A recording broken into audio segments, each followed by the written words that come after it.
Okay, Ethan, like just now, you're nodding along. Want to jump in? Ethan? My bad. Go ahead.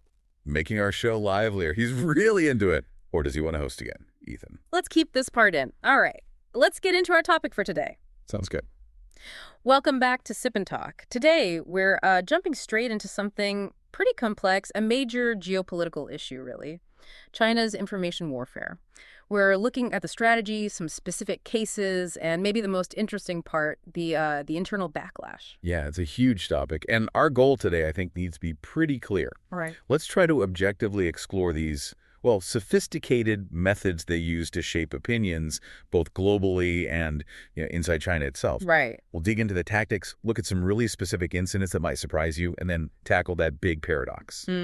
What happens when the people spreading the misinformation start believing their own stuff? Okay, let's start with the basics, the playbook. When we look at how these campaigns run, what are the main political goals? It seems like it's less about direct confrontation, more about subversion. Exactly. The core objective is often cognitive warfare, you could call it. The idea is to divide societies they target, maybe create panic sometimes. But fundamentally, it's about damaging the credibility of rivals or, shifting focus away from China's own domestic issues. It's like geopolitical jujitsu almost. That's a good way to put it. Using an opponent's democratic structures, their open media, against them. And the smart part, operationally speaking, is that it's relatively low cost but massive volume, right? You don't need fancy weapons when you can deploy like tons of coordinated bots or accounts. How do they actually do it? Well, the first key tactic, I'd say, is the half-truth strategy.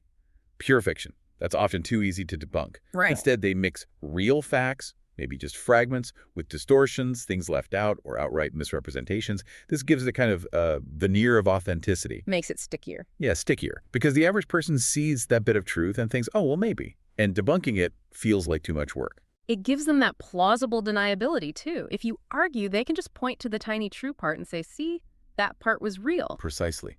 And then this doctored truth gets amplified. They use existing platforms, heavily leveraging things like Weibo, WeChat, online forums, often boosted by ad buys.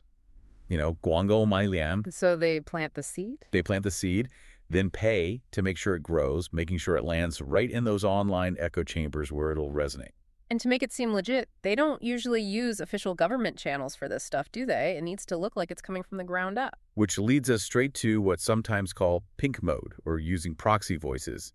This involves deploying fake accounts, these self-media outlets, Zimeiti and commentators, who pretend to be just ordinary patriotic citizens.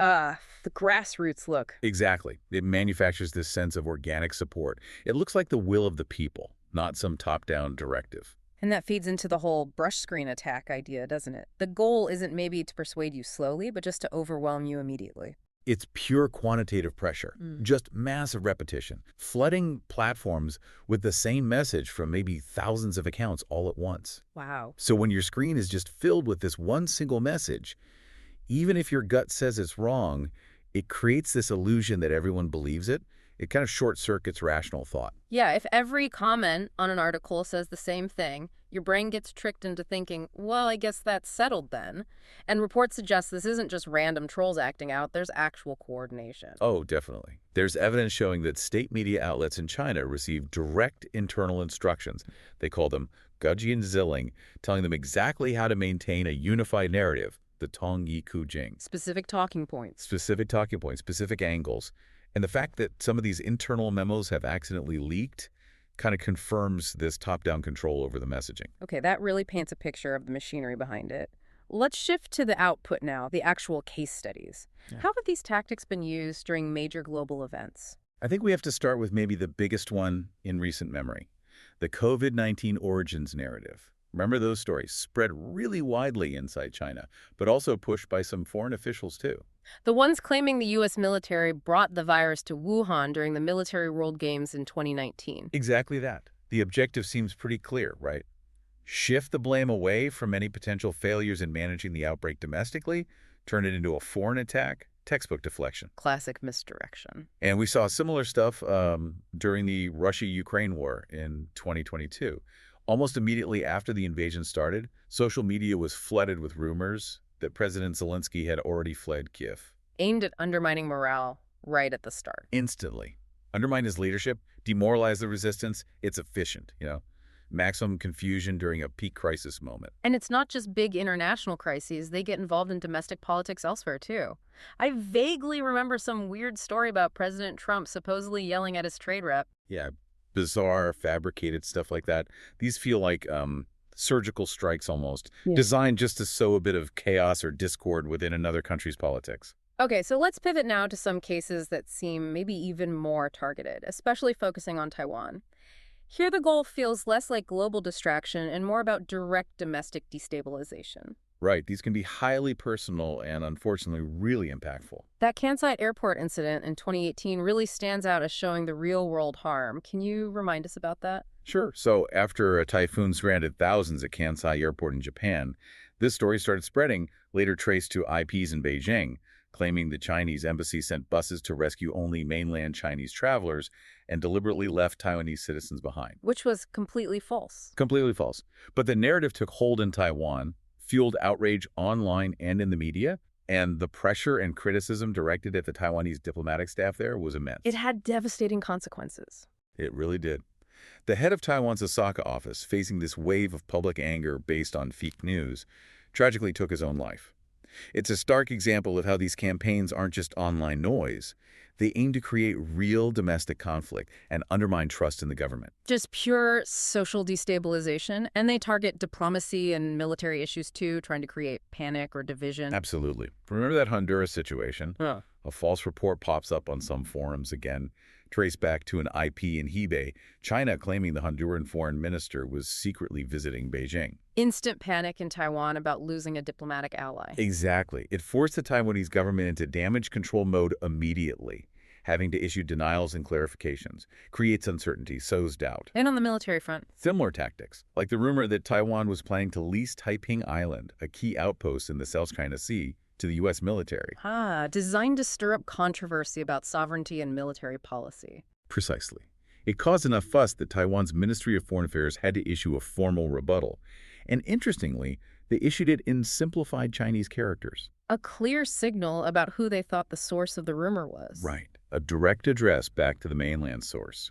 And of course, we can't forget attempts at direct election interference, like during Taiwan's 2020 election. Using COVID as a tool. Yeah, spreading disinformation, suggesting that going out to vote was risky, you could catch COVID-19 at the polling stations.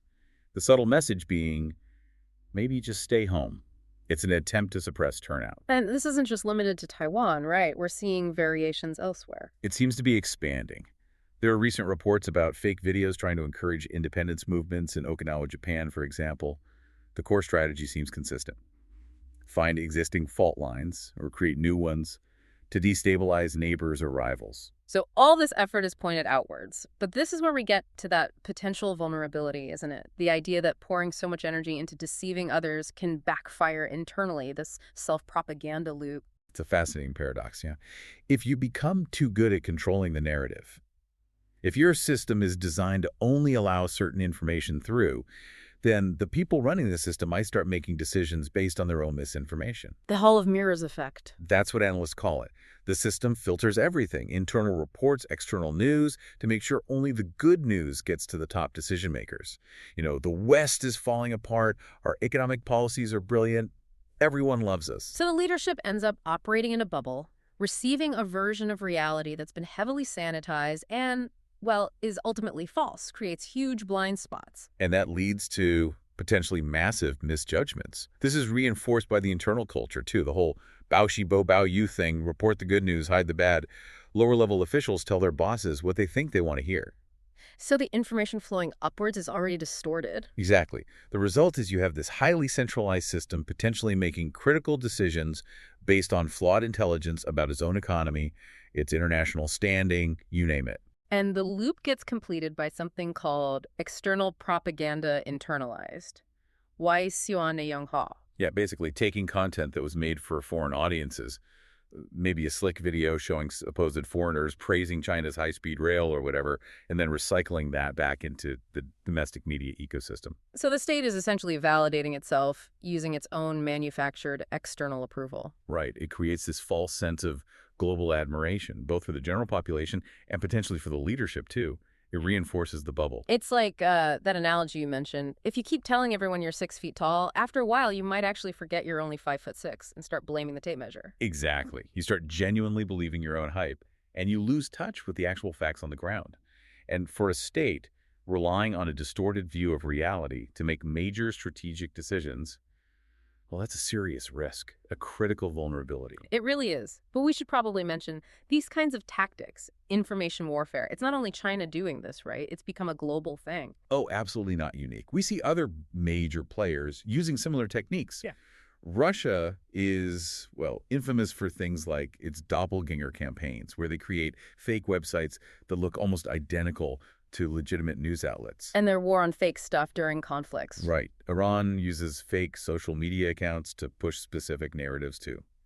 And even in democracies like India, you see huge problems with misinformation and rumors spreading like wildfire, especially through closed messaging apps like WhatsApp, often inflaming social tensions or impacting elections. So what's the main difference then? Is it just the scale or something else? I think a key difference often lies in the level of centralized control and censorship.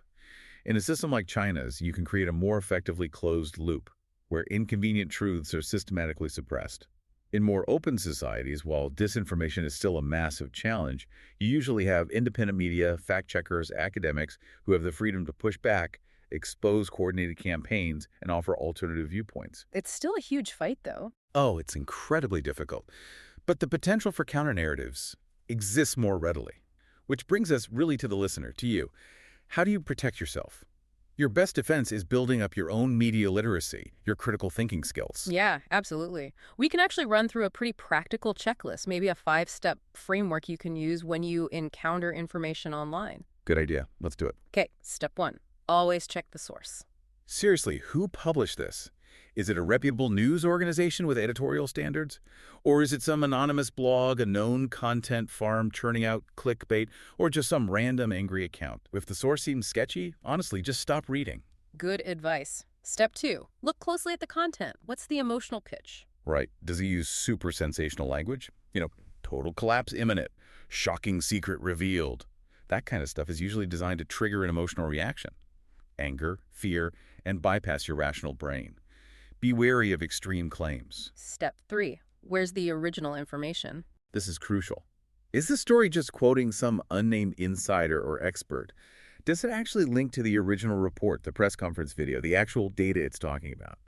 Fake news often relies on these vague, secondhand claims without providing proof. Demand the source material. Number 4. Check the visuals and the date. So important. Disinformation campaigns love reusing old photos or videos out of context.